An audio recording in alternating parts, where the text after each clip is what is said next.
ng negosyo sa Austria.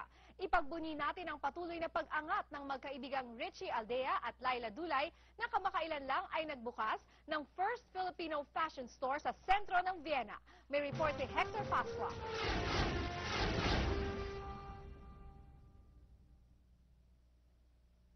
Hindi lang mga Pinoy, kundi maging mga dayuhan ang kliyente ng nag-iisang Pinoy fashion store dito sa Vienna.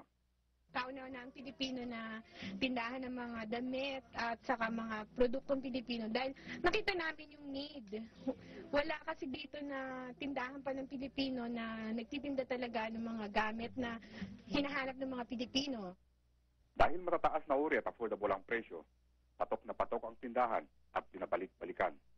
I think it's a very good institution, especially when it comes here to Austrians, because they're not very much known in Asian culture.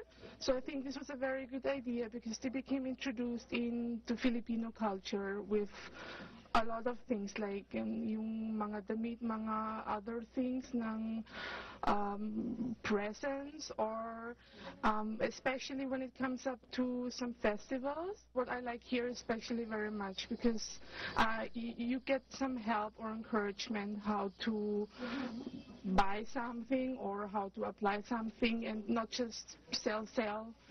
Comparing sa mga products ng mga it's very unique and may dating talaga and it's classy. And the place itself, the location, it's very, yung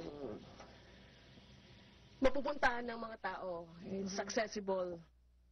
Nilinaw din ng may-ari nito na hindi sila sumasakay sa kasikatan ng popular na shopping mall sa San Juan.